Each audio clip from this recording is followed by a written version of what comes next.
Hello, Mr. Green. I am very happy to have an interview with you, a dialogue about politics of today and tomorrow.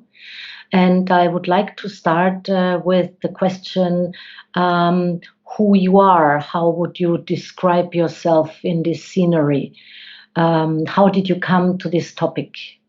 Yeah, interesting question. So I practice as an economist in Australia, but I've been concerned about democracy for a long time, and it's sort of important for me to say I've been concerned about democracy since before the internet started having such a big impact on it.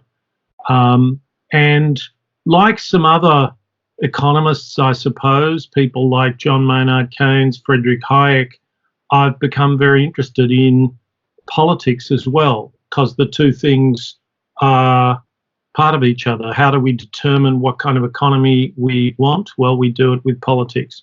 So I've been sort of up close and personal with the trials and dilemmas of politics my whole life. I've worked for two cabinet ministers in Australia, and I've become very kind of concerned about democracy, and also, and this is an important thing for me, as I've thought about it, I've come across some extremely simple ideas, and I think when you're facing a vexing and complex problem, if you can see some simple things, then that can help you. That can help you. Can help. It can help you navigate a very complex field. And that's actually one of the things I would say is a great strength of economics. It's often its weakness that economists think they know more than they really do. But if you can proceed with due humility, economics is a very powerful discipline because it's a very simple discipline. It basically focuses on a single idea. That single idea is opportunity cost, that I could be spending my time doing this, I could be eating dinner, I could be playing with friends, I could be trying to make money. And each of those things have a cost and a benefit, and here I am talking to you. That's a very simple way to look at the world. It won't tell you, might not be the best way to work out who to marry. Maybe it is a good way to work out who to marry. But it's nice and simple, and it's a framework, it's a scaffolding on which we can build an appreciation the way we want to. And I think there are some similarly simple ideas that can be introduced into our reflection on what's going wrong with politics. And it's that means that I have this audacity to think that I have something useful to say on the subject. Yes. And if we talk about democracy and politics, how do you see the actual situation? I mean, we live in a situation, at least here in Europe, people are rather, let's say, tired of democracy. It seems they are never happy with politics. They are not happy with the situation in their country. And it seems that more countries, also outside of Europe, in many, many countries, you have this situation. So what do you think about this situation? So I think that democracy is in a pretty bad way. I think that it's pretty obvious that people have a very low level of trust and faith in their political institutions. But I think that they somewhat get the diagnosis wrong. So when people say politicians are only in it for themselves, I think that that's a kind of they're taking a mental shortcut, because what they observe is that politicians are always trying to manipulate them. Politicians are trying to get their vote. And that's how we've set up the system. We've set up the system, it's very like a shop. We're the customers, and we look around come election time and we say, well, what have you got for me? And what have you got for me? And, well, you're not trying hard enough. I think I want something more from you.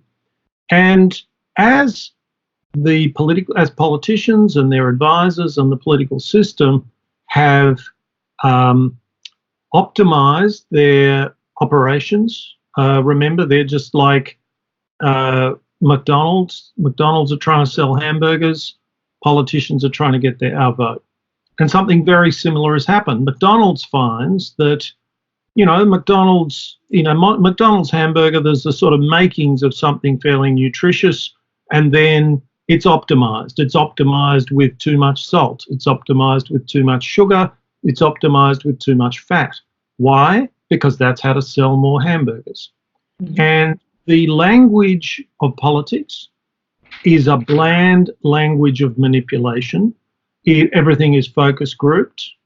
There are lists of phrases that are supposed to play well. So if I'm a politician, I'll say something like, we have to take back control, which doesn't really mean anything much.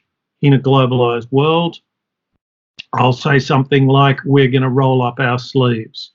And it turns out that we're quite susceptible to these kinds of communications. Now, take a world where 50, 60 years ago, politicians the way they communicated was quite like the way you would communicate in a shop or maybe on a stage at a local political meeting, and then stick a camera in front of them, and they'll maybe turn it on a bit more, they'll focus a bit more, and so on. And then run the clock back 50, 60 years and have a whole army of people looking at the footage and saying, no, you should look a bit more active in that footage, and we'd like to present you as a friendly, and so we'll have your wife and your kids around you. This gradually becomes an utterly kind of morally vacuous and empty thing. The style of argument is professionalized and optimized. The style of presentation is professionalized and optimized. And in the end, there's nothing in it.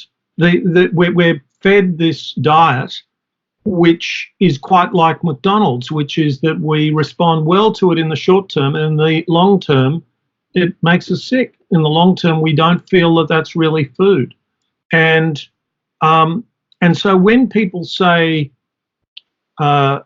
politicians are just in it for themselves, I think what they're really saying is that they feel manipulated, that they don't feel as if they're being communicated with as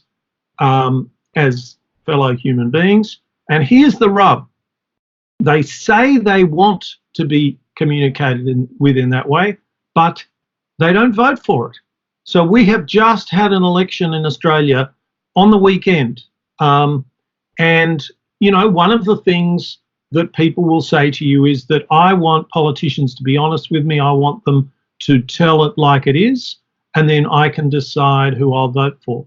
Well, I'll tell you now that if you say that you're going to deal with climate change, that you're going to have a balanced budget, and you're going to spend more money on dental care for older people and young people, and more money on schools and more money on hospitals, and therefore taxes will be slightly higher, they won't vote for you. So we're all part of this system. So one of the things that is most destructive, I think, to making much progress is that we're actually part of this system, so much so. But of course, what's that expression about people in a shop? The customer is always right. So we're not owning up to our own role in this toxic ecosystem, and so we can go on making them the problem, and they're only the way they are because it makes us vote for. Because if they are any different, they're likely to get fewer votes, not more votes. Mm-hmm. Mm-hmm. Mm-hmm. So how does, let's say, democracy look then optimally for you in the future? How can this dialogue you're talking about, how can it take place? So how can we reinvent a new democracy? Yeah, well, we can reinvent a new democracy, and the joke is that if we reinvent a new democracy, we will have got back if we reinvent it the way I want to reinvent it, we will have got back to old democracy. So what happened where democracy was invented 2,500 years ago was that there were almost no elections. Now, you might think, am I talking about direct democracy? Because the Athenians had a kind of a direct democracy.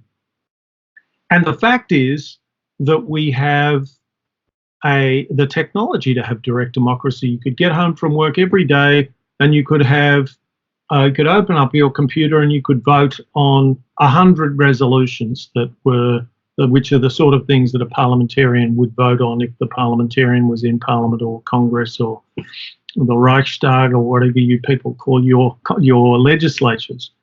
And I think if you start really trying to imagine that in its concrete form, you would start getting the idea that maybe this isn't such a good idea.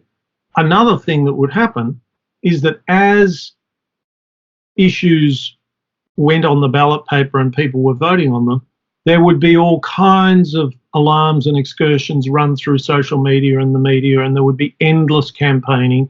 And campaigning is a way of keeping information away from people, because the only effective way of campaigning is to campaign in slogans and with emotions and not to carefully deliberate on anything. If you carefully deliberate on something, it bores people and they won't tune in. So that we've got electoral democracy and we've got direct democracy. There's one, and in countries with tens of millions of people or even just millions of people,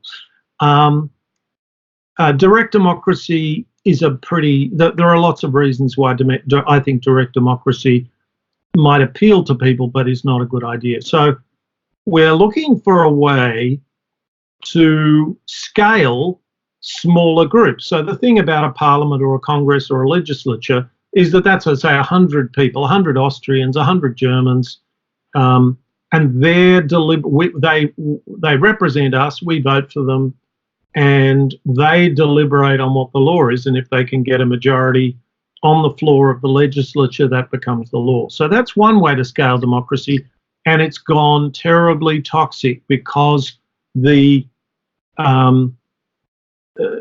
connection between the people and the representatives, well, that's done through words, and words are slippery things.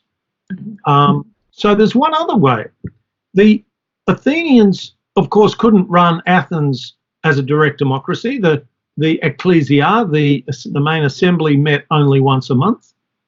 And so how are they going to collect the garbage and keep public buildings operating? They didn't have elections. They had groups of people who were chosen at random, which sounds like an absolutely crazy idea until I tell you that that's what we do in juries, in legal juries, in court cases. So this is the other way to represent the people. These people are not elected, but what we know is that they're just like us. And so one of the things we do in juries in a court case is we say, well, if a jury splits 6-6, we're not very interested in what they tell us. If they split 7-5, we're not very interested in what they tell us. 8-4, maybe a bit more interesting. 9-3, there are plenty of jurisdictions in the world which you can convict somebody on a 9-3 vote of a jury. So with those two ideas, that we want ordinary people, and then if we get a group of them and they get lots of time to discuss things and they get support, the same sort of support that our elected representatives get, they get a research service and a library and access to people, and they can hold hearings and they can do anything they like in that regard. If they have that meeting and they come to a view, and there's a fairly strong majority of them, not 51% versus 49, but say 60-40 or something like that, then I want to give that view quite a bit of authority in a democracy. So my model of the way a democracy should work is I'll keep the representative system that we have, but I'll have this other way of representing the people. And as we get more, and wherever it comes up with a strong consensus, I want that consensus to impose. I want the representatives, for instance, to be answerable to that consensus, and we can talk a little bit more about what that might mean. And I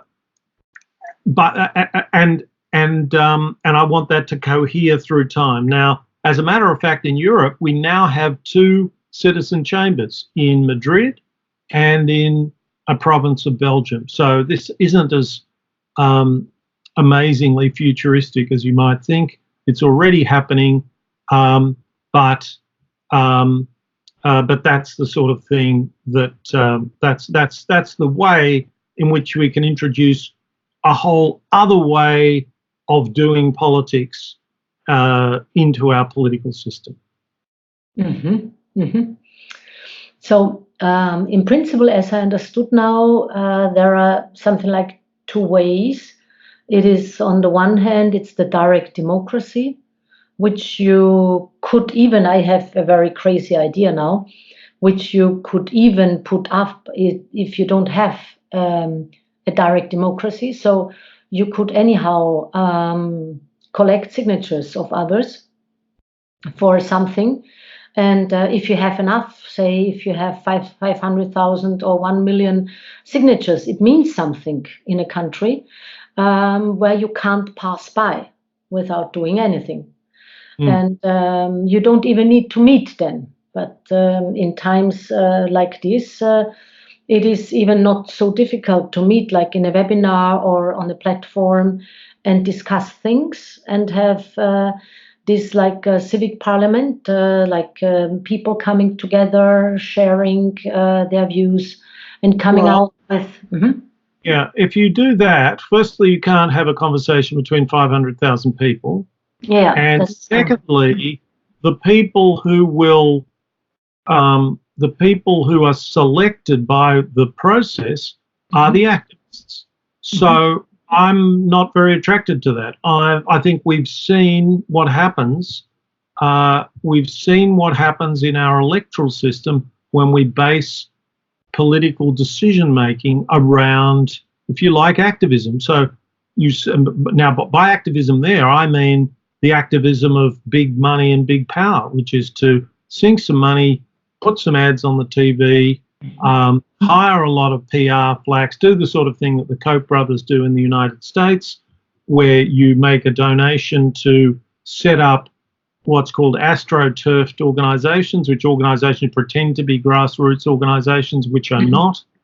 So these are all methods of activism, and I think they largely scramble our democracy. And they have people think of activism in a rather romantic way, because activism was sort of invented in many ways by the left, and we associate activism with left-wing activity. But the Koch brothers are activists too. And that's what we're finding out. That's what we're seeing, that in a world of activism, everything is so emotive, everything is so presented for your instant comprehension that it actually destroys our ability to actually deliberate on the issues.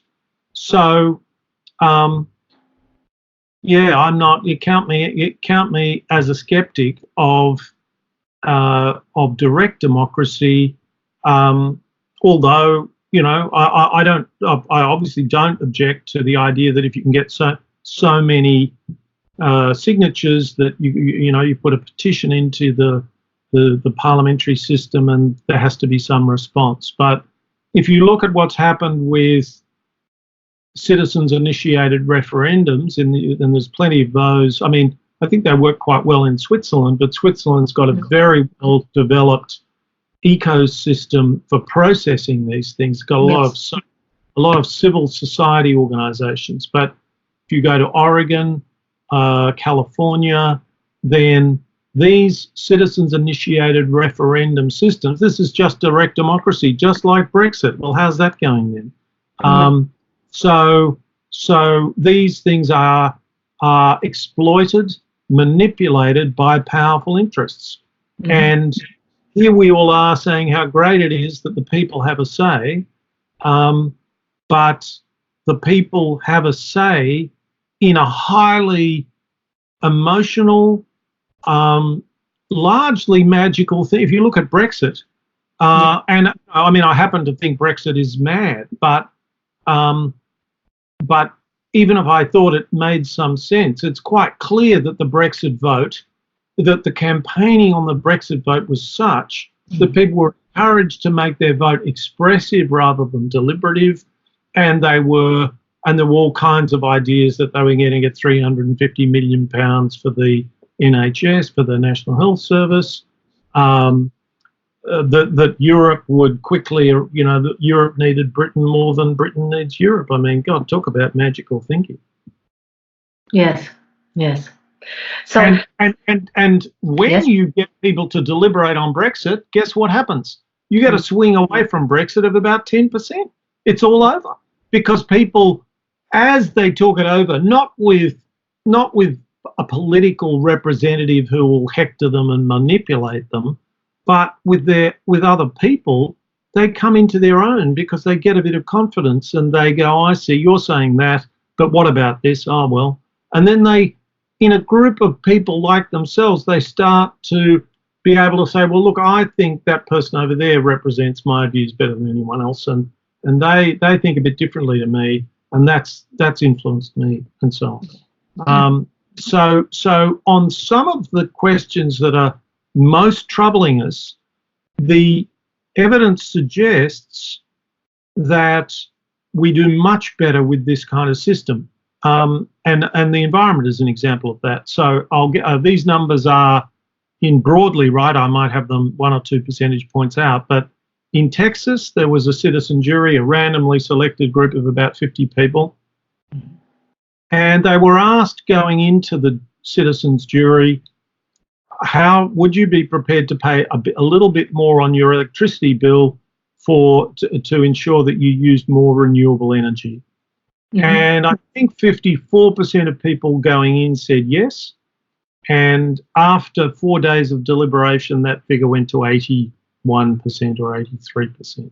So when people are together, they kind of, like we all do, think of electoral politics as road rage, and then think of the politics inside a jury as what would happen inside, when you're physically present with someone and you realise that they've got a point of view and your focus is not 100% on fighting them and asserting your rights.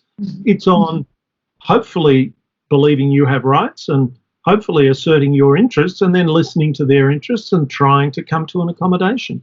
And that spirit has more or less completely disappeared from our politics. So it is all about this dialogue. It is all about bringing people together to share their ideas, to make maybe compromises for a better world. Well, it is, but that's a platitudinous thing to say, if you'll pardon me saying so. The question is, how do we build an institution that does that? Now, exactly. This would be my question. Yes. Yeah. So if you set up an institution and say, we're going to give the most power to the person who gets the most votes, then what you've done is you have based political decision-making absolutely at the foundation on competition, on self-assertion and competition.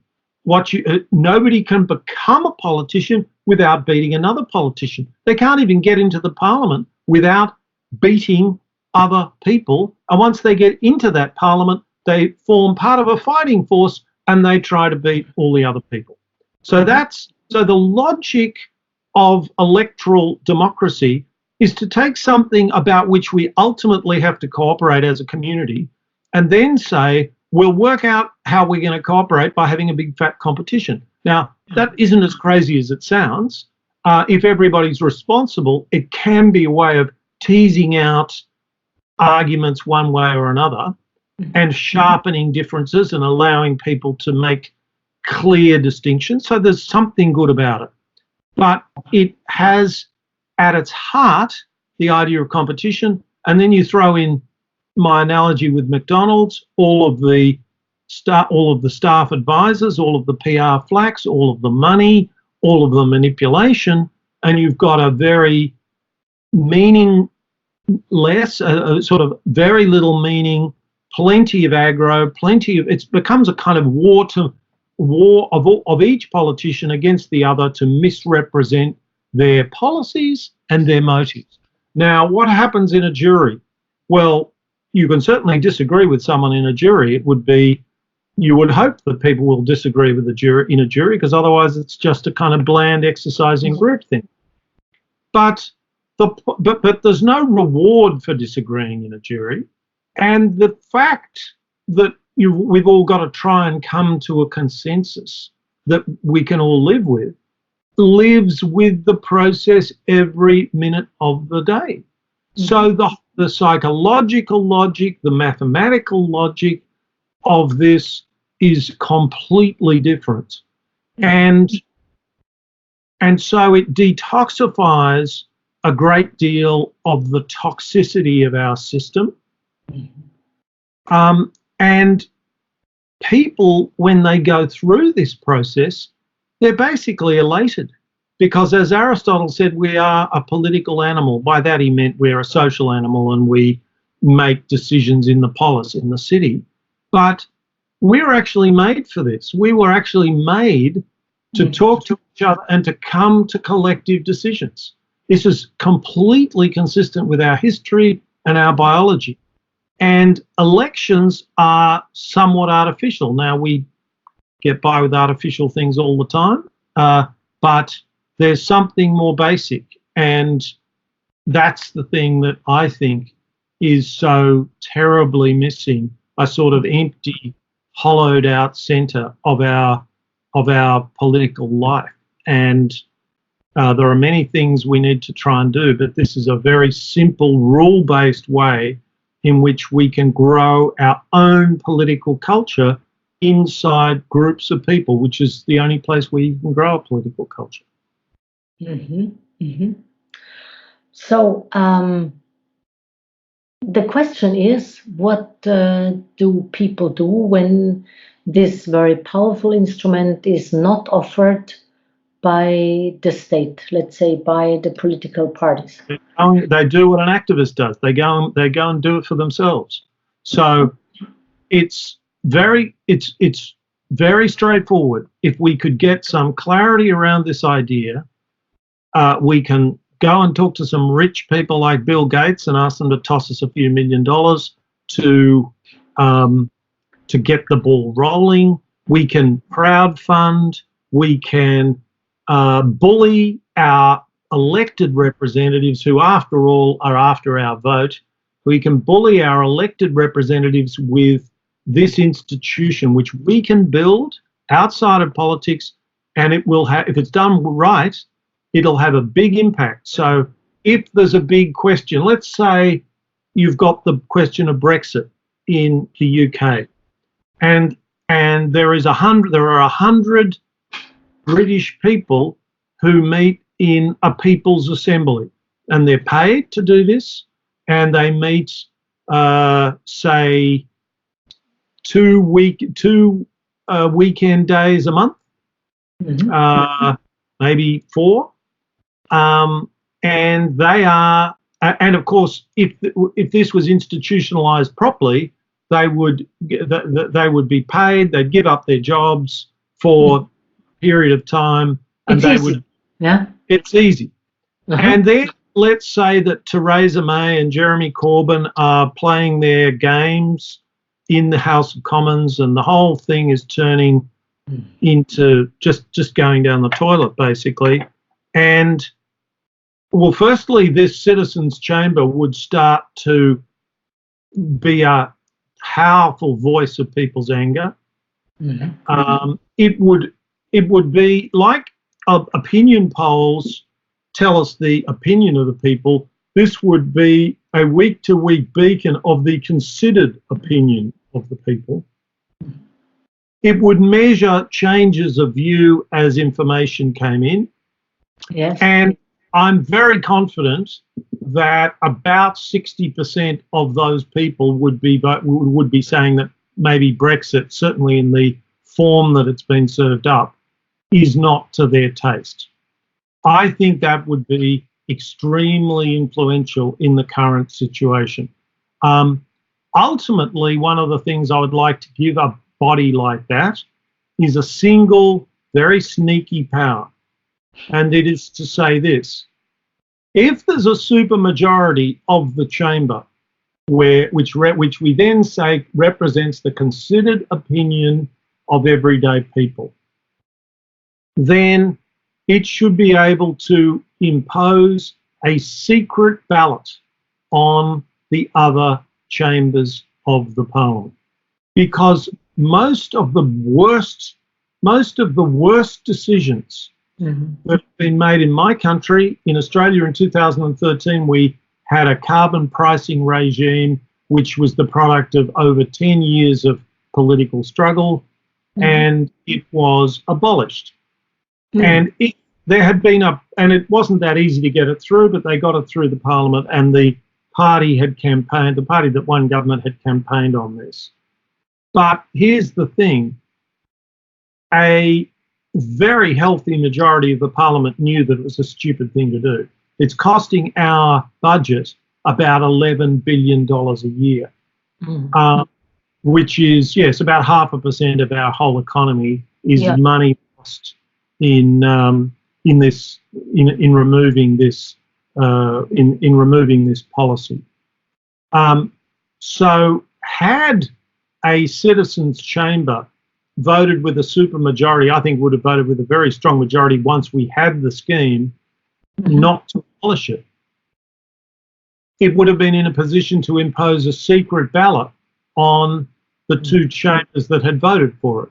And I think in that situation, the parliamentarians there would have been enough parliamentarians to say, I'm not voting I voted in public against the interest of my country, but now nobody knows who's done this. I'm not going to sell the interests of my country down the river any further.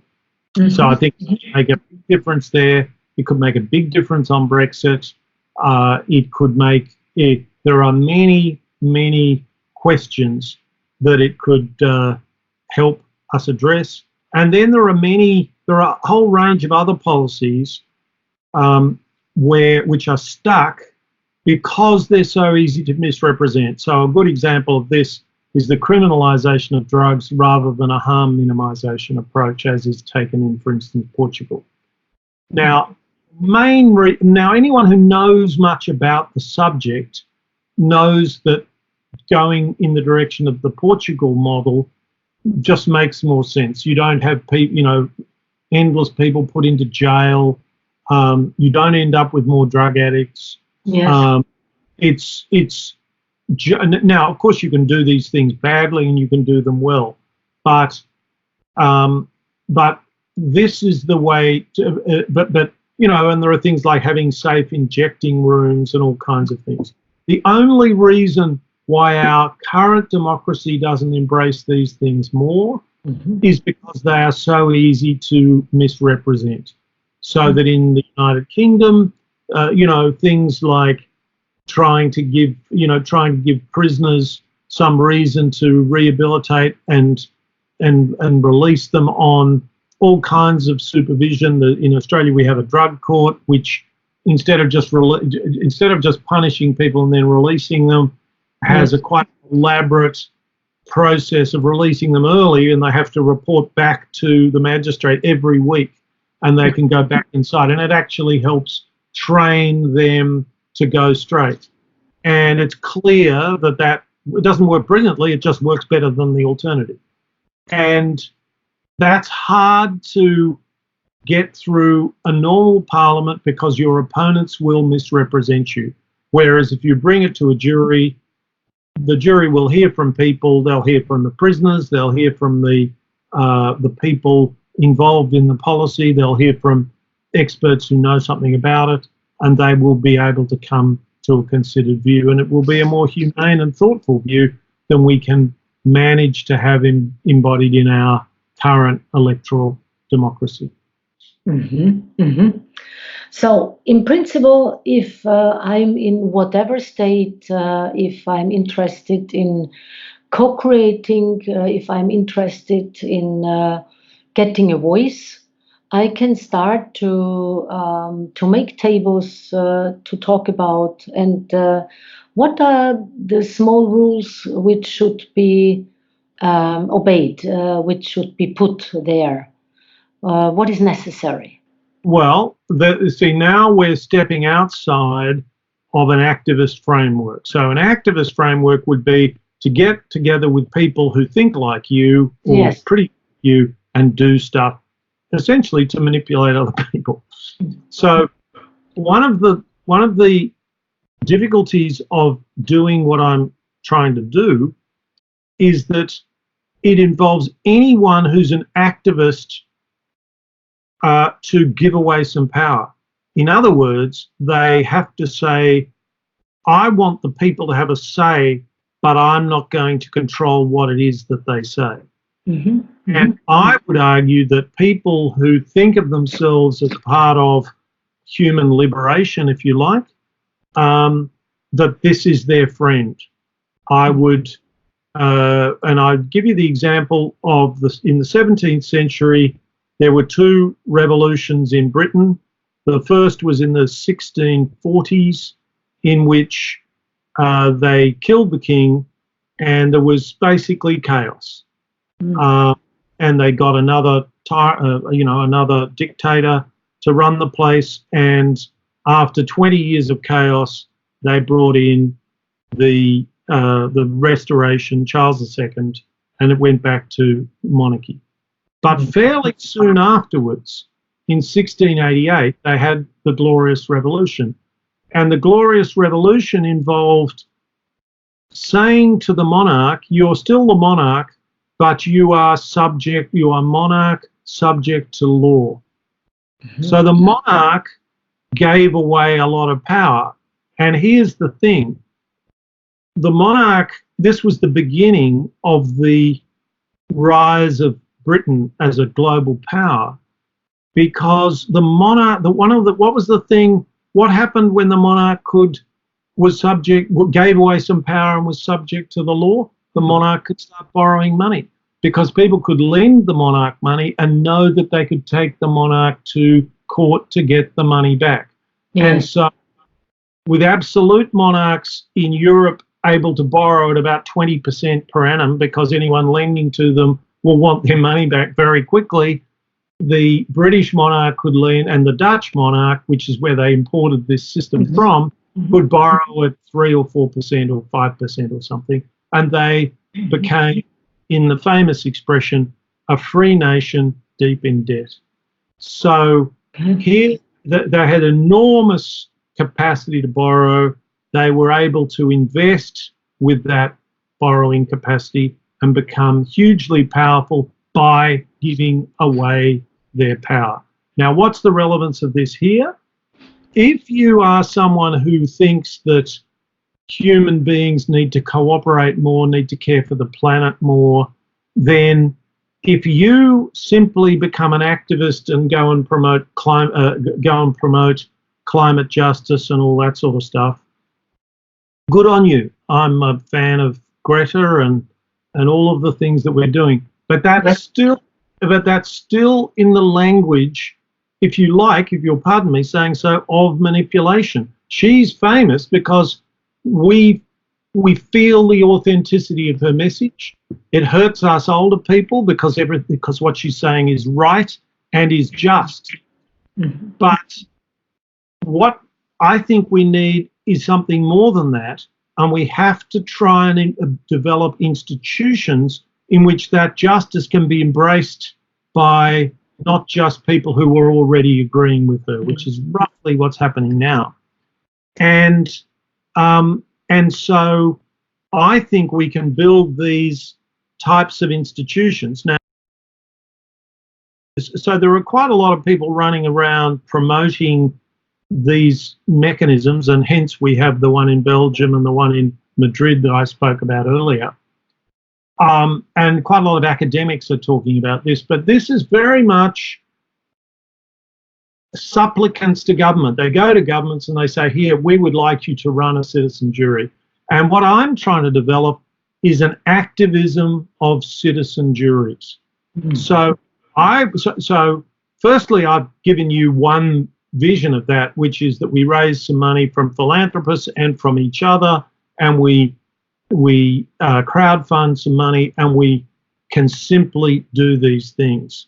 Mm-hmm. But and so anyway, I was quite close to getting £1 million from the Soros Foundation to do this with Brexit. I didn't get there.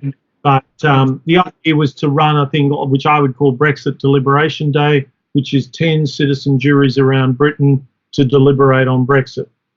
Mm-hmm. So that anyway, coming out of that, in discussions with a bunch of other people, we sort of started thinking, well, how do we, in some ways, as you might expect for an Australian proposing this for Britain, that idea was a kind of a fly-in, fly-out idea. It was my idea, and I sort of said, let's grab lots of money and let's do it in Great Britain.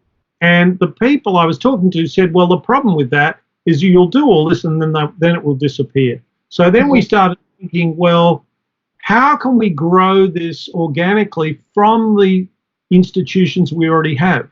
Mm-hmm. And I think that can be done, because I think, so the sort of idea we started toying with was the idea of, say, in a place like Manchester in Britain, the outer suburbs and the inner suburbs have very different views about Brexit.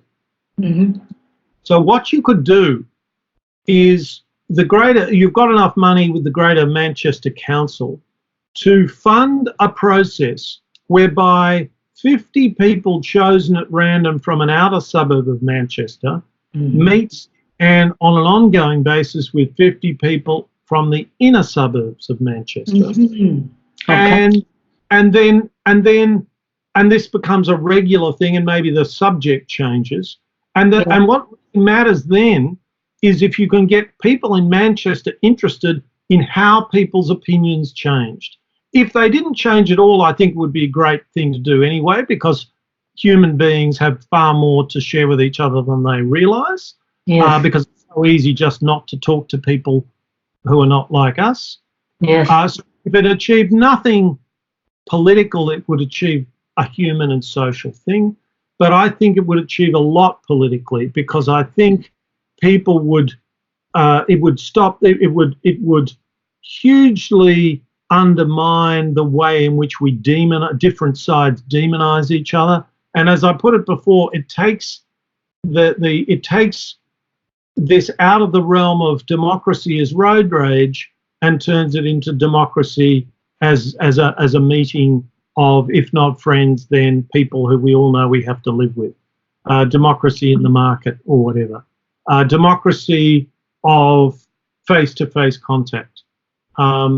So I think, and so I've actually kind of drafted up a sort of a manifesto for a global movement, if you like, called Reach Out, which would try to use these kinds of techniques to address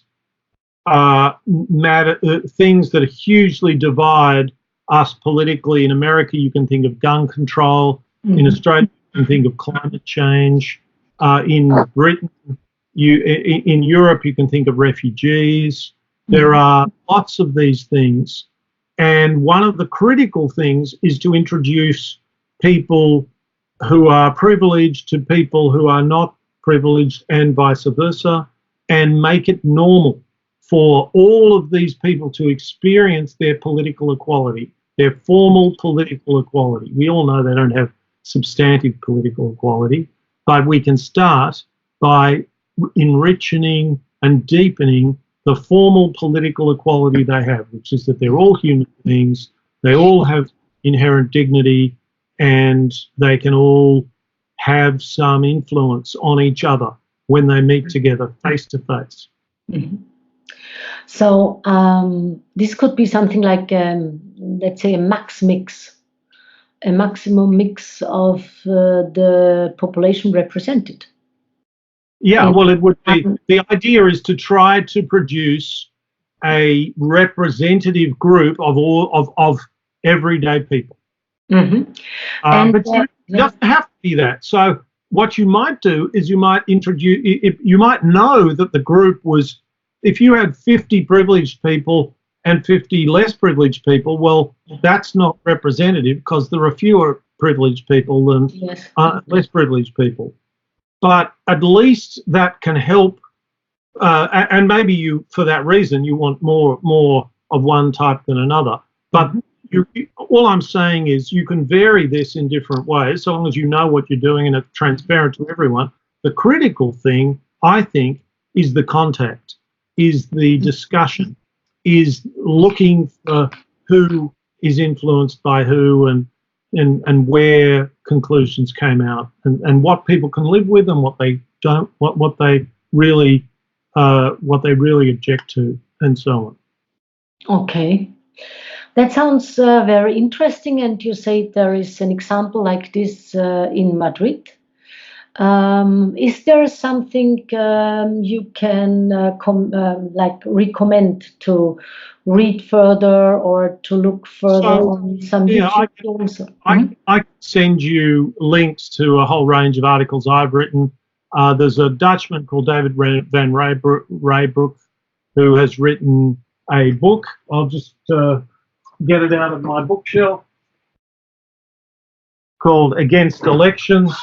I'm not against elections. I just want to supplement elections. But that's a very simple, compelling case against elections, and a case that could be replaced, that they could be replaced with the sort of mechanism I'm talking about. I don't want to replace them. I want to supplement them. The other thing that's good about that book is that it tells you about the history of democracy and how, at the time of the French and American revolutions, the one thing that everyone agreed on was that we certainly didn't want a democracy. And that's one of the critical reasons why sortition or selection by lot, this approach that the Athenians have, which is to just get ordinary people, that's why they went with elections, because elections it was expected. Well, firstly, many of the elections there wasn't the full franchise, but even Americans figured they might end up at the full franchise at the time of the founding.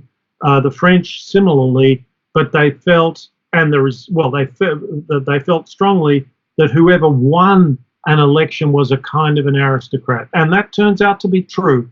So the proportion of people in our legislatures, in our parliaments, with a university degree is well over 90% in most Western countries, and the proportion of the population with a university degree is under 50%. So there's a huge mismatch. Yes. And that's one of the reasons why our parliaments, our legislatures are so unrepresentative. And of course, there are huge, there are two really big systematic ways in which our legislature is unrepresentative. One is they're much less representative of people without a lot of education than people with a lot of education. They're much less representative of people who are younger. So people under 40, not too many people in Parliament, people under 30, almost none. And they're human beings. That's what they are. And their interests are being sold down the creek, down the river. As people like Greta Thunberg show us, they're the people with the most skin in the game about the way in which we're destroying the planet.